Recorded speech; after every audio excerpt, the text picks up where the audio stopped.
Hello everyone, स्वागत है आप सभी का एक बार फिर से हमारे यूट्यूब चैनल विलेजर्स कॉन्सेप्ट में। दोस्तों, आज का जो वीडियो लेके आए हैं यह प्रभात पब्लिकेशन की तरफ से जो बिहार दरोगा यानी कि सब इंस्पेक्टर के लिए जो model practice set book launch किया गया था मार्केट में, जिसमें कि टोटल 40 प्रैक्टिस सेट इस बुक में दिया हुआ है। तो आज फ्रेंड्स हम लोग इसका छठा प्रैक्टिस सेट कवर करेंगे। ठीक है, छठा प्रैक्टिस सेट हम लोग आज इसका कवर करेंगे और इससे पहले हम लोग 5 प्रैक्टिस सेट इस बुक का पूरा कर चुके हैं। अगर आप लोग ये पांचों वीडियो नहीं देखे हैं तो इस वीडियो के डिस्क्रिप्शन में उसका लिंक दिया हुआ है, वहां से आप लोग देख लीजिए, या फिर हमारे चैनल के प्लेलिस्ट में जाके आप लोग इस वीडियो को देख सकते हैं। ठीक है फ्रेंड्स, वीडियो अगर अच्छी लगे तो एक लाइक जरूर कर दीजिएगा और अपने दोस्तों में भी इसको शेयर जरूर कीजिएगा। और चैनल पर अगर पहली बार विजिट कर रहे होंगे तो इस चैनल को प्लीज एक बार सब्सक्राइब जरूर कर लीजिएगा। तो चलिए फिर शुरू करते हैं आज का सेशन और देखते हैं आज का पहला क्वेश्चन क्या कह रहा है। तो देखिए इस क्रम जो सबसे पहला क्वेश्चन यहाँ पे दिया हुआ है, क्या रहा है इस क्वेश्चन में कि वह हड़प्पीय नगर जिसका प्रतिनिधित्व का पुरातत्व स्थल करता है किस नदी पर स्थित था। सही आंसर हो जाएगा इसका, देखिए भोगवा नदी। क्या हो जाएगा? भोगवा नदी जो इसका सही आंसर हो जाएगा। उसके बाद देखेंगे अगला क्वेश्चन, यहाँ पे क्वेश्चन नंबर जो 2 दिया हुआ है, क्या रहा है इस क्वेश्चन में कि निम्नलिखित में से कौन मौर्य युगीन अधिकर तौल माप का प्रभारी था। सही आंसर हो जाएगा इसका, देखिए क्या हो जाएगा? पौतवाध्यक्ष। क्या हो जाएगा? पौतवाध्यक्ष इसका सही आंसर हो जाएगा। अगला देख लीजिए यहाँ पे क्वेश्चन नंबर 3 जो दिया हुआ है, क्या रहा है इस क्वेश्चन में कि कौटिल्य का अर्थशास्त्र है एक क्या। कौटिल्य का अर्थशास्त्र है एक क्या। सही हो जाएगा इसका, देखिए शासन के सिद्धांतों की पुस्तक। क्या हो जाएगा? शासन के सिद्धांतों की पुस्तक हो जाएगा। ऑप्शन नंबर डी इस क्वेश्चन का सही आंसर हो जाएगा। उसके बाद देखते हैं फ्रेंड्स अगला क्वेश्चन यहाँ पे 4 नंबर, और देखिए इस क्वेश्चन में यहाँ पे कह रहा है कि चीनी यात्री ह्वेन त्सांग ने किस शासक के समय भारत की यात्रा की थी। किस शासक के समय भारत की यात्रा की थी। तो सही आंसर हो जाएगा इसका, देखिए यह हर्षवर्धन के समय में जो है भारत आए थे। ठीक है, हर्षवर्धन इसका सही आंसर हो जाएगा, ऑप्शन नंबर बी। अगला देख लीजिए यहाँ पे क्वेश्चन नंबर 5 में क्या कह रहा है। देखिए क्वेश्चन नंबर जो 5 यहाँ पे दिया हुआ है, कह रहा है इस क्वेश्चन में कि महोदया किसका पुराना नाम है। महोदया किसका पुराना नाम है। तो यह नाम है, याद रखिएगा, कन्नौज का। कन्नौज का पुराना नाम क्या है? महोदया। उसके बाद देखेंगे अगला क्वेश्चन यहाँ पे 6 नंबर में, और देखिए 6 नंबर क्वेश्चन कह रहा है कि निम्नलिखित में से कौन एक शैलकृत स्थापत्य का उदाहरण है। शैलकृत स्थापत्य का उदाहरण है। सही आंसर हो जाएगा इसका, देखिए यहाँ पे कैलाश मंदिर एलोरा। कैलाश मंदिर एलोरा जो है यह एक शैलकृत स्थापत्य का उदाहरण है। ऑप्शन नंबर सी इस क्वेश्चन का सही आंसर हो जाएगा। उसके बाद देख लेते हैं अगला क्वेश्चन यहाँ पे क्वेश्चन नंबर 7 जो दिया हुआ है। देखिए क्वेश्चन नंबर 7 जो यहाँ पे दिया हुआ है, क्या रहा है इस क्वेश्चन में कि निम्नलिखित वंशों ने किस क्रम में दिल्ली पर शासन किया था, नीचे दिए गए कूट से सही उत्तर चुनिए। सही आंसर हो जाएगा इसका, देखिए ऑप्शन नंबर हो जाएगा यहाँ पे डी। ऑप्शन नंबर डी हो जाएगा, यानी कि सबसे पहले क्या हो जाएगा यहाँ पे 4 गुलाम वंश, उसके बाद 1 क्या हो जाएगा? खिलजी, उसके बाद 3 में सैयद, और उसके बाद लोधी। ठीक है, तो देखिए ऑप्शन नंबर डी जो है इस क्वेश्चन का सही आंसर हो जाएगा। अगला देख लीजिए यहाँ पे क्वेश्चन नंबर 8 में क्या कह रहा है। देखिए क्वेश्चन नंबर 8 जो यहाँ पे दिया हुआ है, कह रहा है इसमें कि 1802 की बेसिन की संधि पर हस्ताक्षर किसके मध्य हुए थे। हस्ताक्षर किसके मध्य हुए थे। तो देखिए इसका सही आंसर हो जाएगा यहाँ पे, देखिए अंग्रेज तथा बाजीराव द्वितीय के बीच में जो है यह हस्ताक्षर हुआ था। उसके बाद देखते हैं अगला क्वेश्चन यहाँ पे 9 नंबर क्वेश्चन। देखिए 9 नंबर जो क्वेश्चन यहाँ पे दिया हुआ है फ्रेंड्स, इस क्वेश्चन में देखिए यहाँ पे क्या कह रहा है। कह रहा है कि बेगम समरू ने एक अति प्रसिद्ध चर्च का निर्माण करवाया। बेगम समरू ने एक अति प्रसिद्ध चर्च का निर्माण करवाया कहाँ पे। तो यह करवाया गया था, याद रखिएगा, नैनीताल में। कहाँ पे करवाया गया था? नैनीताल में करवाया गया था। अगला देखेंगे क्वेश्चन नंबर 10 में क्या कह रहा है। क्वेश्चन नंबर देखिए 10 जो यहाँ पे दिया हुआ है, कह रहा है इसमें कि पानीपत के तीसरे युद्ध में मराठों को पराजित किया था किसने। किसने पराजित किया था? तो अफगानों ने पराजित किया था। ठीक है फ्रेंड्स, अफगानों ने पराजित किया था। अगला देख लीजिए 11 नंबर क्वेश्चन में कह रहा है कि औरंगजेब की 1707 ईस्वी में मृत्यु होने के बाद सत्ता किसने संभाली। सत्ता किसने संभाली। सही हो जाएगा इसका, बहादुर शाह प्रथम ने। बहादुर शाह प्रथम ने औरंगजेब की जब 1707 ईस्वी में मृत्यु होगी उसके बाद उसने ही सत्ता संभाला था। उसके बाद देखिए अगला क्वेश्चन यहाँ पे 12 नंबर में क्या कह रहा है। कह रहा है इसमें कि मुगल काल में दरबारी भाषा थी। मुगल काल में कौन सी दरबारी भाषा थी। सही आंसर हो जाएगा फारसी। मुगल काल में कौन सी दरबारी भाषा थी। तो वह थी फारसी। उसके बाद देखिए अगला क्वेश्चन, अंग्रेजों द्वारा सिंध विजय संपन्न हुआ किसके समय में। अंग्रेजों द्वारा सिंध विजय जो है संपन्न हुआ था किसके समय में। सही आंसर हो जाएगा इसका, देखिए लॉर्ड एलनबरो के समय में। लॉर्ड एलनबरो के समय में। ऑप्शन नंबर ए इस क्वेश्चन का सही आंसर हो जाएगा। उसके बाद देखेंगे अगला क्वेश्चन यहाँ पे 14 नंबर, और देखिए इस क्वेश्चन में कह रहा है कि जब 1857 की क्रांति प्रारंभ हुई तो गवर्नर जनरल कौन था। जब 1857 की क्रांति प्रारंभ हुई तो उस समय गवर्नर जनरल कौन था। सही आंसर हो जाएगा इसका, देखिए यहाँ पे लॉर्ड कैनिंग। देखिए उस समय 1857 की क्रांति के समय जो गवर्नर जनरल था वो कौन था। लॉर्ड कैनिंग था। उसके बाद देखेंगे अगला क्वेश्चन यहाँ पे 15 नंबर में। और देखिए इस क्वेश्चन में कह रहा है कि निम्नलिखित में से किसने प्रमुख रूप से विधवा पुनर्विवाह के लिए संघर्ष किया और उसे कानूनी रूप से वैध बनाने में सफलता प्राप्त की। सही आंसर हो जाएगा देखिए इस क्वेश्चन का option number B, Ishwar Chandra Vidyasagar. Ishwar Chandra Vidyasagar इसका सही आंसर हो जाएगा। उसके बाद देखेंगे अगला क्वेश्चन यहाँ पे देखिए 16 नंबर। और देखिए इसमें क्या कह रहा है, कह रहा है कि गांधी जी का चंपारण आंदोलन था। गांधी जी का चंपारण आंदोलन था। सही आंसर हो जाएगा इसका देखिए ऑप्शन नंबर डी। देखिए पहले दो ऑप्शन देख लीजिए यहाँ पे, एक में है हरिजनों के अधिकारों की सुरक्षा हेतु, बी में है सविनय अवज्ञा आंदोलन हेतु। और उसके बाद देखते हैं अब ऑप्शन नंबर सी और डी। देखिए तो ऑप्शन नंबर सी और डी जो यहाँ पे दिया हुआ है, ऑप्शन नंबर सी में है कि हिंदू समाज की एकता बनाए रखने हेतु, और डी में है कि नील कर्मियों की समस्याओं के समाधान हेतु। तो यही इसका आंसर हो जाएगा। ठीक है फ्रेंड्स। उसके बाद देख लीजिए अगला क्वेश्चन यहाँ पे 17 नंबर में क्या कह रहा है, कह रहा है निम्नलिखित में से कौन लगातार 6 वर्षों तक भारतीय राष्ट्रीय कांग्रेस के प्रेसिडेंट रहे। सही आंसर हो जाएगा देखिए इस क्वेश्चन का ऑप्शन नंबर हो जाएगा बी, यानी कि अबुल कलाम आजाद। देखिए अबुल कलाम आजाद जो है भारतीय राष्ट्रीय कांग्रेस के लगातार 6 वर्ष तक जो है उसके अध्यक्ष रहे थे, याद रखिएगा।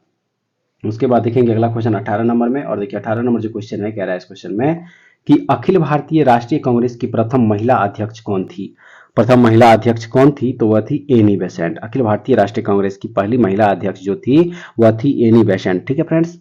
अगला देख लीजिए यहाँ पे 19 नंबर जो क्वेश्चन दिया हुआ है, कह रहा है इस क्वेश्चन में कि मुस्लिम लीग का वार्षिक अधिवेशन जिसमें जिन्ना के दो राष्ट्र के सिद्धांत को मान्यता दी गई थी हुआ था कहां पर। यह कहां पर हुआ था, तो यह हुआ था, याद रखिएगा, लाहौर में। कहां पे हुआ था, लाहौर में हुआ था। अगला देख लीजिए 20 नंबर जो क्वेश्चन है यहाँ पे, कह रहा है इसमें कि निम्नलिखित में से किसके द्वारा जालियांवाला बाग कांड के विरोध में सर की उपाधि त्यागी गई। सर की उपाधि त्याग दी गई थी, तो यह याद रखिएगा, यह जवाहरलाल नेहरू के द्वारा। ठीक है फ्रेंड्स। जवाहरलाल नेहरू नहीं, यहाँ पे माफ कीजिएगा, रविंद्रनाथ टैगोर हो जाएगा। क्या हो जाएगा, रविंद्रनाथ टैगोर जो है इसका सही आंसर हो जाएगा। जब जालियांवाला बाग 13 अप्रैल 1919 को जो घटित हुआ था घटना, उसके विरोध में सर की उपाधि जो है त्याग दी गई थी रविंद्रनाथ टैगोर के द्वारा। ऑप्शन नंबर सी जो है क्या हो जाएगा इस क्वेश्चन का सही आंसर। ठीक है फ्रेंड्स। उसके बाद चलिए देखते हैं अगला क्वेश्चन यहाँ पे 21 नंबर में। और देखिए 21 नंबर जो क्वेश्चन दिया हुआ है यहाँ पे, कह रहा है कि बाल गंगाधर तिलक को लोकमान्य विशेषण कब दिया गया। विशेषण कब दिया गया, तो यह दिया गया था होम रूल आंदोलन के दौरान। कब दिया गया था, होम रूल आंदोलन के दौरान जो है दिया गया था। नेक्स्ट देख लीजिए यहाँ पे जो 22 नंबर क्वेश्चन है, कह रहा है इस क्वेश्चन में कि एक वर्ष में स्वराज का नारा गांधी जी ने कब दिया। एक वर्ष में स्वराज का नारा गांधी जी ने कब दिया था, तो यह दिया था असहयोग आंदोलन के समय। असहयोग आंदोलन के समय। उसके बाद देखेंगे अब अगला क्वेश्चन यहाँ पे 23 नंबर। देखिए 23 नंबर जो क्वेश्चन यहाँ पे दिया हुआ है, कह रहा है इसमें निम्नलिखित में से भारत के किस राज्य की सीमा म्यांमार से उभयनिष्ठ नहीं है। सही आंसर हो जाएगा इसका देखिए option number A, Assam. Assam जो है इसका सही आंसर है। अगला देख लीजिए 24 नंबर जो क्वेश्चन यहाँ पे दिया हुआ है, क्या कह रहा है इस क्वेश्चन में, कह रहा है कि जंगल महल कहलाने वाला क्षेत्र कहाँ अवस्थित है। जंगल महल कहलाने वाला क्षेत्र कहाँ अवस्थित है, तो यह अवस्थित है, याद रखिएगा, पश्चिम बंगाल, वेस्ट बंगाल में यह अवस्थित है। ठीक है फ्रेंड्स। उसके बाद देखेंगे अगला क्वेश्चन 25 नंबर। और देखिए इस क्वेश्चन में कह रहा है कि निम्न नदियों में से कौन सी एक हिमालय की तीनों श्रेणियों को आर पार काटती है। निम्न नदियों में से कौन सी एक हिमालय की तीनों श्रेणियों को आर पार काटती है, तो वह नदी है, याद रखिएगा, सतलज नदी। कौन सी नदी है, सतलज नदी है। नेक्स्ट क्वेश्चन देखेंगे 26 नंबर में कि भारतीय मौसम विज्ञान विभाग स्थापित है कहां पर, तो यह स्थापित है नई दिल्ली में। कहां स्थापित है भारतीय मौसम विज्ञान विभाग, तो यह नई दिल्ली में स्थापित है। नेक्स्ट देख लीजिए 27 नंबर में कि भारत के निम्नलिखित में से किस क्षेत्र में शीतकाल में वर्षा होती है। भारत के निम्नलिखित में से किस क्षेत्र में शीतकाल में वर्षा होती है, तो यह वर्षा होती है दक्षिण पूर्व में। कहां पे होती है, दक्षिण पूर्व में वर्षा होती है। ठीक है फ्रेंड्स, कहां हो जाएगा, दक्षिण पूर्व में। उसके बाद चलिए देख लेते हैं अब अगला क्वेश्चन। यहाँ पे क्वेश्चन नंबर हो जाएगा 28। और देखिए इस क्वेश्चन में कह रहा है कि बाघों का प्रमुख रिजर्व सरिस्का किस राज्य में अवस्थित है। सरिस्का किस राज्य में अवस्थित है, तो यह अवस्थित है राजस्थान में। कहाँ अवस्थित है, यह राजस्थान में अवस्थित है। ठीक है। अगला देखेंगे यहाँ पे क्वेश्चन नंबर 29। देखिए 29 नंबर जो क्वेश्चन दिया हुआ है, कह रहा है इसमें भारत के निम्न टाइगर रिजर्व में से कौन सा मिजोरम में अवस्थित है। कौन सा मिजोरम में अवस्थित है, तो ये जो डाम्फा है, डाम्फा यह कहाँ पे, मिजोरम में अवस्थित है। कहाँ पे अवस्थित है, डाम्फा यह मिजोरम में अवस्थित है। ठीक है फ्रेंड्स। उसके बाद चलिए देख लेते हैं अब अगला क्वेश्चन। यहाँ पे ये क्वेश्चन जो है क्वेश्चन नंबर हो जाएगा 30। और देखिए इस क्वेश्चन में यहाँ पे कह रहा है कि भारत के किस राज्य में उसके क्षेत्र का अधिकतम प्रतिशत क्षेत्र वन आच्छादित है। सही आंसर हो जाएगा इसका देखिए option number C, Mizoram. Mizoram जो है इसका सही आंसर हो जाएगा। ठीक है फ्रेंड्स। मिजोरम में जो है वन आच्छादित क्षेत्र है वह है 79.30%। ठीक है। अगला देख लेते हैं यहाँ पे 31 नंबर क्वेश्चन। देखिए इस क्वेश्चन में कह रहा है कि भारत में लवणीय मृदा का सर्वाधिक क्षेत्रफल है। भारत में लवणीय मृदा का सर्वाधिक क्षेत्रफल है, सही आंसर हो जाएगा देखिए यहाँ पे गुजरात में। कहाँ पे है? यह गुजरात में है। उसके बाद देखेंगे अगला क्वेश्चन यहाँ पे 32 नंबर, और देखिए इस क्वेश्चन में कह रहा है कि निम्न में से किस प्रांत में सोयाबीन खेती के अंतर्गत क्षेत्र सर्वाधिक है? सही है इसका मध्य प्रदेश में। कहाँ पे? मध्य प्रदेश में। उसके बाद देखिए अगला क्वेश्चन यहाँ पे 33 नंबर में क्या कह रहा है? कह रहा है इसमें कि निम्नलिखित में से कौन सा बाह्य पत्तन का विशिष्ट उदाहरण है? बाह्य पत्तन का विशिष्ट उदाहरण है। और देखिए इसका जो उदाहरण है यहाँ पे 33 में देखिए यहाँ पे दिया हुआ है। 33 में जो है यह उदाहरण इसका ये हो गया। कौन कौन सा है? पोरबंदर है, पणजी, हल्दिया और विशाखापट्टनम है। सही आंसर हो जाएगा इसका हल्दिया। हल्दिया जो है क्या हो जाएगा? इसका सही आंसर हो जाएगा। उसके बाद देखेंगे अगला क्वेश्चन 34 नंबर, और देखिए इस क्वेश्चन में कह रहा है कि भारत में निम्न शैल तंत्रों में से किस में लौह अयस्क के प्रमुख जमाव पाए जाते हैं? सही आंसर है इसका धारवाड़ तंत्र। धारवाड़ तंत्र जो है इसका सही आंसर हो जाएगा। उसके बाद देखिए अगला क्वेश्चन यहाँ पे 35 नंबर में कि पृथ्वी स्थित है, पृथ्वी स्थित है किसके मध्य? तो यह स्थित है शुक्र एवं मंगल ग्रह के मध्य में। शुक्र एवं मंगल ग्रह के मध्य स्थित है पृथ्वी। उसके बाद देखिए अगला क्वेश्चन 36 नंबर में दिया हुआ है कि सिकान नामक विश्व की सबसे लंबी रेल सड़क सुरंग स्थित है कहाँ पर? रेल सड़क सुरंग स्थित है कहाँ पर? तो यह स्थित है जापान में। कहाँ स्थित है? जापान में स्थित है। उसके बाद देखिए अगला क्वेश्चन यहाँ पे 37 नंबर जो दिया हुआ है, देखिए इस क्वेश्चन में कह रहा है कि अफगानिस्तान की सीमा उभयनिष्ठ नहीं है। किसके साथ? सही आंसर हो जाएगा इसका देखिए रूस के साथ। अफगानिस्तान की सीमा उभयनिष्ठ नहीं है, किसके साथ? तो रूस के साथ। अगला देखेंगे यहाँ पे 38 नंबर, और देखिए इसमें कह रहा है कि निम्न में से कौन सा युग्म सही सुमेलित है? कौन सा युग्म सही सुमेलित है? तो देखिए यहाँ पे जो डी दिया साइप्रस निकोसिया, साइप्रस जो निकोसिया यहाँ पे दिया हुआ है, यह यहाँ पे क्या हो जाएगा? सही सुमेलित हो जाएगा। ठीक है फ्रेंड्स, साइप्रस की राजधानी जो है कहाँ है? निकोसिया है। उसके बाद देख लेते हैं यहाँ पे अगला क्वेश्चन 39 नंबर में, और देखिए इसमें कह रहा है कि निम्नलिखित प्रशांत महासागरीय द्वीपों में से कौन मेलेनेशिया द्वीप समूह में सम्मिलित है? मेलेनेशिया द्वीप समूह में सम्मिलित है। सही आंसर हो जाएगा इसका देखिए सोलोमन द्वीप। सोलोमन द्वीप जो है इसका सही आंसर हो जाएगा। उसके बाद देख लीजिए अगला क्वेश्चन यहाँ पे 40 नंबर कह रहा है इस क्वेश्चन में कि निम्नलिखित में किस एक देश में पंपास घास के मैदान स्थित है? किस एक देश में? तो यह स्थित है अर्जेंटीना में। अर्जेंटीना में जो है पंपास घास के मैदान स्थित है। अगला देख लीजिए यहाँ पे 41 नंबर, और देखिए इस क्वेश्चन में कह रहा है कि जनगणना 2011 के अनुसार सर्वाधिक जन घनत्व वाला राज्य इनमें से कौन सा है? तो वह राज्य है, याद रखिएगा यहाँ पे बिहार हो जाएगा। बिहार इसका सही आंसर हो जाएगा। देखिए 1106 व्यक्ति यहाँ पे हो जाएगा। 1106 व्यक्ति पर वर्ग किलोमीटर। ठीक है, पर वर्ग किलोमीटर इसका जनघनत्व हो जाए सबसे ज्यादा 2011 जनगणना के अनुसार।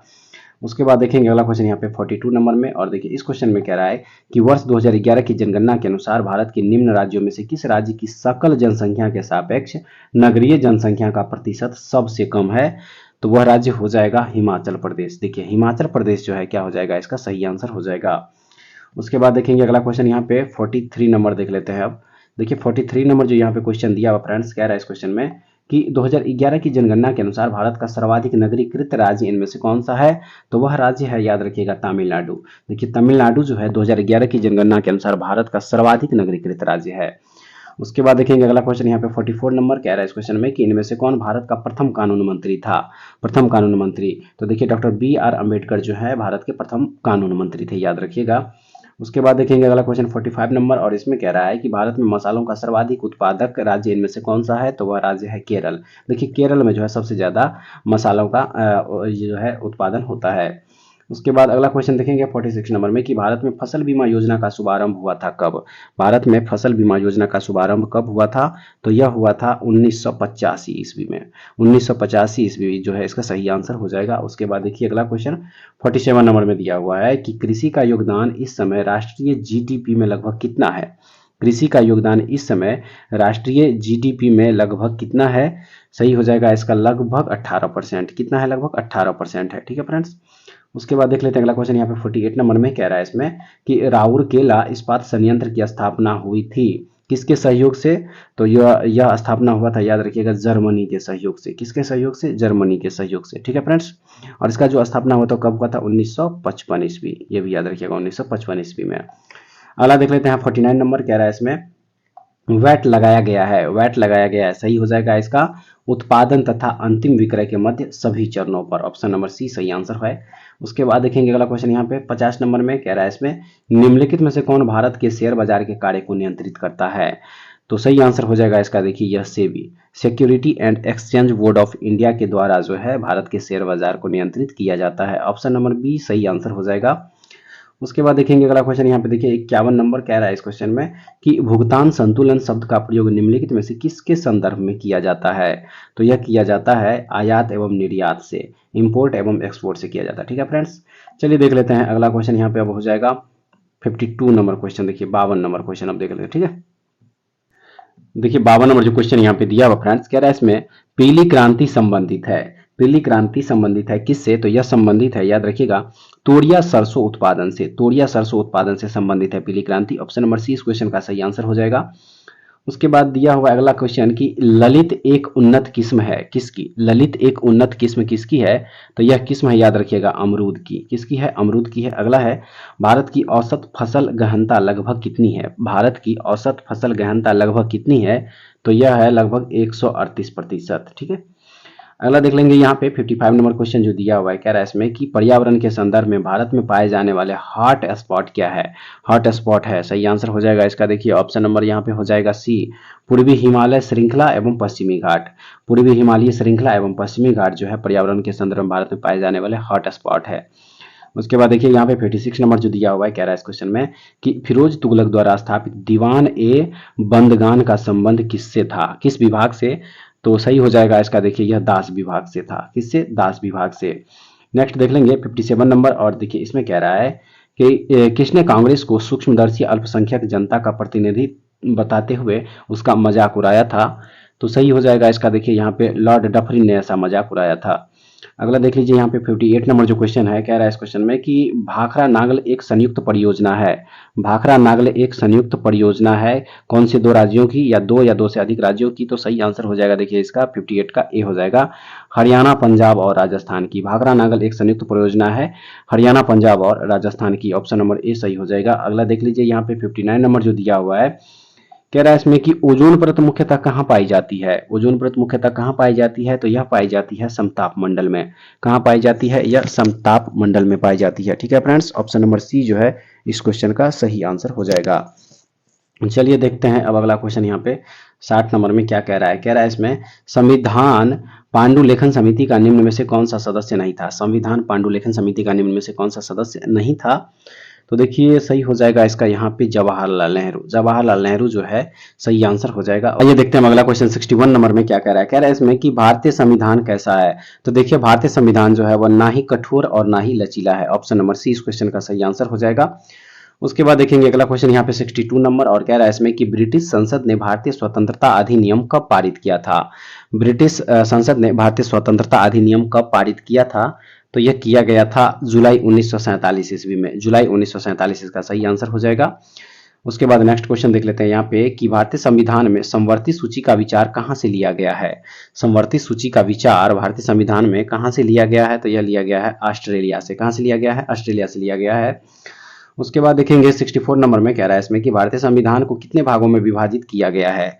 सही आंसर हो जाएगा इसका 22 भागों में। कितने कितने भागों में, 22 भागों में जो है इसको विभाजित किया गया है। अगला देख लीजिए यहाँ पे 65 नंबर जो क्वेश्चन दिया हुआ है फ्रेंड्स, देखिए 65 जो क्वेश्चन यहाँ पे दिया हुआ है, कह रहा है इस क्वेश्चन में कह रहा है कि निम्नलिखित कथनों पर विचार कीजिए। निम्नलिखित कथनों पर विचार कीजिए। सही हो जाएगा इसका ऑप्शन नंबर डी, 1, 2, 3 और 4 यहाँ सभी जो है सही हो जाएगा कि भारत एक लोकतांत्रिक राज्य व्यवस्था है। 2 में है भारत एक प्रभुसत्ता संपन्न राज्य, ये भी सही है।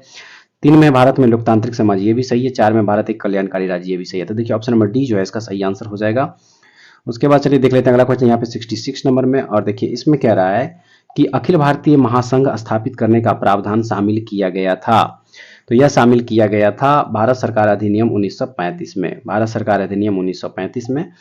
नेक्स्ट देख लेंगे यहाँ पे 67 नंबर, कह रहा है इसमें कि भारतीय संविधान को 26 नवंबर 1949 को किसके द्वारा अधिनियमित किया गया था। अधिनियमित किया गया था, सही हो जाएगा इसका संविधान सभा के द्वारा। किसके द्वारा अधिनियमित किया गया था, तो यह इसे संविधान सभा के द्वारा जो है अधिनियमित किया गया था। उसके बाद देखिए अगला कह रहा है इसमें कि भारत के नागरिकों के मूल कर्तव्यों का विवरण संविधान के किस भाग में दिया गया है। किस भाग में दिया गया है, आइए इधर ऑप्शन देख लेते हैं 68 नंबर का। 68 नंबर का देखिए जो यहाँ पे जो दिया हुआ है, कौन से भाग में दिया हुआ है, तो देखिए इसका सही आंसर हो जाएगा 68 का ऑप्शन नंबर बी, भाग 4 क में दिया हुआ है, भाग 4 क में। उसके बाद अगला क्वेश्चन यहाँ पे 69 नंबर जो दिया हुआ है, कह रहा है इस क्वेश्चन में कि मूल अधिकारों के अंतर्गत कौन सा अनुच्छेद बालकों के नियोजन से सीधा संबंधित है। सही आंसर हो जाएगा इसका अनुच्छेद 24, अनुच्छेद 24 का सही आंसर हो जाएगा। उसके बाद देखेंगे अगला क्वेश्चन 70 नंबर, भारतीय संविधान का संरक्षक समझा जाता है किसको। भारतीय संविधान का संरक्षक किसको समझा जाता है, तो न्यायपालिका को समझा जाता है, ऑप्शन नंबर सी सही हो जाएगा। अगला देख लीजिए यहाँ पे 71 नंबर जो क्वेश्चन देखिए यहाँ पे दिया हुआ है, कह रहा है इस क्वेश्चन में कि निम्नलिखित में से कौन सा राज्य के नीति निर्देशक तत्वों में निहित है, तत्वों में निहित है, तो यह निहित है, याद रखिएगा, पुरुषों और स्त्रियों दोनों का समान कार्य के लिए समान वेतन हो। ठीक है फ्रेंड्स। उसके बाद अगला देख लीजिए यहाँ पे 72 नंबर जो क्वेश्चन दिया हुआ है, कह रहा है इसमें भारत में निम्न में से कौन राजकोषीय नीति निर्धारित करता है।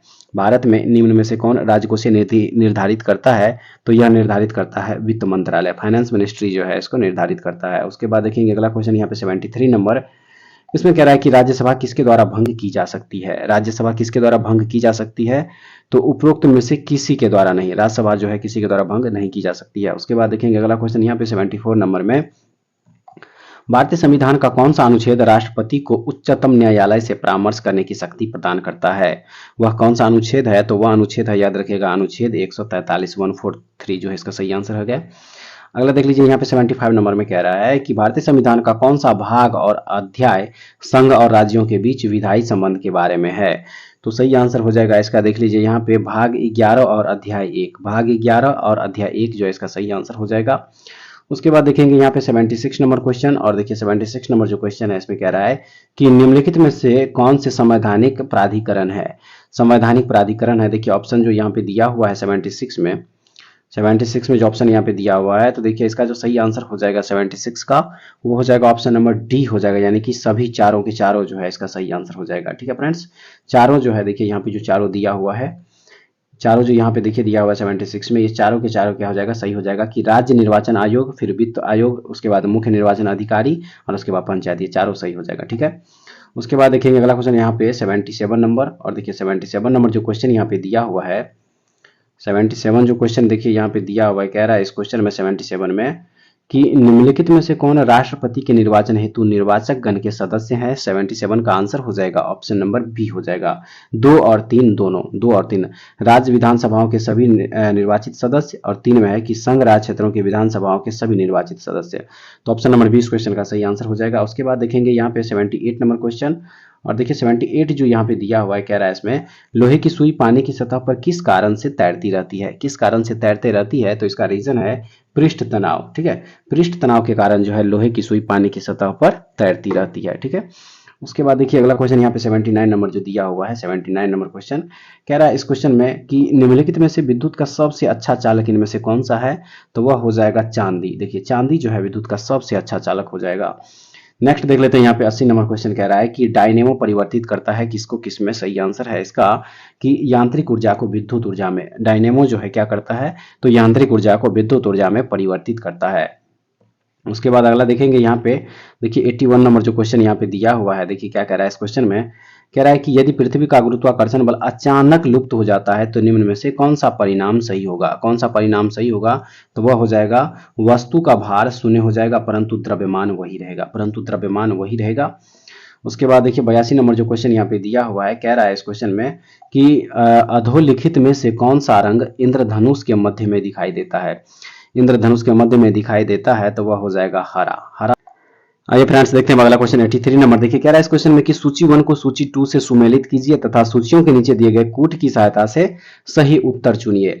तो देखिए इसका जो 83 का आंसर हो जाएगा, 83 का जो आंसर यहाँ पे हो जाएगा वो हो जाएगा ऑप्शन नंबर डी हो जाएगा। ठीक है, ऑप्शन नंबर डी हो जाएगा, यानी कि एनेमोमीटर जो है यहाँ पे क्या हो जाएगा, एनेमोमीटर से वायु का वेग मापा जाता है। सही है। बी का 1 हो जाएगा सिस्मोग्राफ से जो है भूकंप मापा जाता है, ये भी सही है। सी का 2 हो जाएगा बैरोग्राफ से जो वायुमंडलीय दाब, ये भी सही है। और हाइग्रोमीटर से जो है आर्द्रता मापा जाता है। तो देखिए ऑप्शन नंबर डी जो है इस क्वेश्चन का सही आंसर हो जाएगा।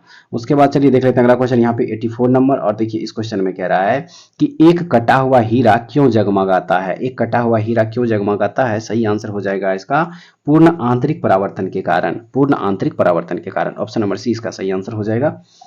नेक्स्ट है यहाँ पे 85 नंबर, और देखिए इसमें कह रहा है कि निम्नलिखित में से किसे चूहा विष के रूप में प्रयोग किया जाता है। तो वो हो जाएगा देखिए यहाँ पे जिंक फॉस्फाइड। जिंक फॉस्फाइड जो है चूहा विष के रूप में प्रयोग किया जाता है। उसके बाद देखेंगे अगला क्वेश्चन यहाँ पे 86 नंबर कह रहा है इसमें कि खट्टे दूध के उत्पादों में कौन सा अम्ल होता है, तो वह अम्ल है लैक्टिक अम्ल। ऑप्शन नंबर डी इसका सही आंसर हो जाएगा। उसके बाद देखते हैं अगला क्वेश्चन 87 नंबर, और देखिए इसमें कह रहा है कि निम्नलिखित मिश्रण धातुओं में से किसे अमलगम कहते हैं, किसे अमलगम कहते हैं, तो इसे कहा जाता है पाराजस्ता को। ठीक है, पाराजस्ता को जो है अमलगम कहा जाता है। उसके बाद अगला देख लीजिए यहाँ पे 88 नंबर में कह रहा है कि निम्नलिखित में से कौन परजीवी पादप है, परजीवी पादप है, तो वह हो जाएगा यहाँ पे गोल्डन राइस। गोल्डन राइस जो है यहाँ पे क्या हो जाएगा, परजीवी पादप हो जाएगा। ठीक है फ्रेंड्स। उसके बाद देखिए अगला है यहाँ पे 89 नंबर क्वेश्चन कि कौन सा जीवित उत्तक उच्च वर्गीय पौधों में जैव पोषक वाहक का कार्य करता है, तो वह कार्य करता है फ्लोएम। फ्लोएम जो है इसका सही आंसर है। अगला देख लीजिए यहाँ पे 90 नंबर में कह रहा है कि नोस्कापिन किससे प्राप्त होता है, नोस्कापिन किससे प्राप्त होता है, तो यह प्राप्त होता है पोस्ता यानी पॉपी से। ठीक है। अगला देखेंगे यहाँ पे 91 नंबर में कह रहा है कि संकल्प परियोजना किसके उन्मूलन से संबंधित है, संकल्प परियोजना किसके उन्मूलन से संबंधित है, तो देखिए यहाँ पे इसका ऑप्शन देख लेते हैं 91 में।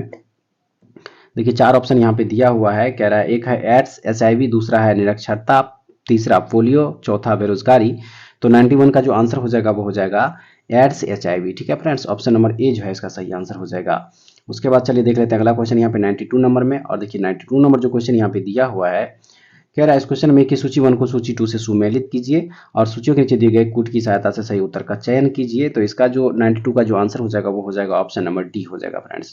ठीक है, ऑप्शन नंबर डी जो है इसका सही आंसर हो जाएगा। ठीक है।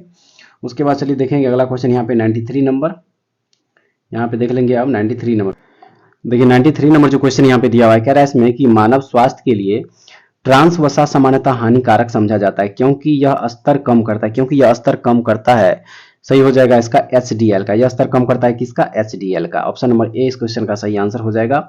और उसके बाद अगला क्वेश्चन यहाँ पे देखेंगे 94 नंबर, और देखिए 94 में कह रहा है कि किस विद्वान ने चंद्रगुप्त मौर्य के राजा प्रसाद के बारे में कहा है, राजप्रसाद के बारे में कहा है कि इसकी शान शौकत का मुकाबला ना तो सूसा और ना एक बेतना कर सकते हैं, और ना एक बेतना कर सकते हैं। सही आंसर है इस क्वेश्चन का यहाँ पे एरियन, एरियन सही आंसर हो जाएगा। उसके बाद देखिए अगला क्वेश्चन यहाँ पे 95 में कह रहा है कि कर्नाट वंश का अंतिम शासक कौन था, अंतिम शासक कौन था, तो वह था हरि सिंह। हरि सिंह जो है कर्नाट वंश का अंतिम शासक था। उसके बाद देखिए अगला क्वेश्चन यहाँ पे 96 नंबर में, मीर कासिम ने अपनी राजधानी मुर्शिदाबाद से हटाकर मुंगेर क्यों ले गया था, मुंगेर क्यों ले गया था, तो सही आंसर हो जाएगा इसका ऑप्शन नंबर सी कि अंग्रेजों के हस्तक्षेप से मुक्त रहने के उद्देश्य से। ठीक है, ऑप्शन नंबर सी इस क्वेश्चन का सही आंसर है।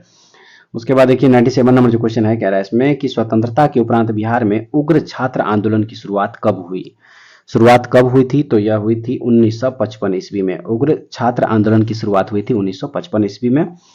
देखते हैं अगला क्वेश्चन यहाँ पे 98 नंबर। देखिए 98 नंबर जो क्वेश्चन यहाँ पे दिया हुआ है, कह रहा है इसमें कि बिहार की सबसे ऊंची पहाड़ी सोमेश्वर की ऊंचाई कितनी है, सोमेश्वर पहाड़ी की ऊंचाई कितनी है, तो इसकी ऊंचाई जो है वो है यहाँ पे 879.4 मीटर। ठीक है फ्रेंड्स। उसके बाद चलिए देखते हैं अगला क्वेश्चन यहाँ पे 99 नंबर, और देखिए इस क्वेश्चन में कह रहा है कि बिहार राज्य के किस पक्षी विहार में साइबेरियाई पक्षी प्रवास के लिए आते हैं, पक्षी प्रवास के लिए आते हैं। सही आंसर हो जाएगा इसका कांवर पक्षी विहार बेगूसराय, कांवर पक्षी विहार बेगूसराय इसका सही आंसर हो जाएगा।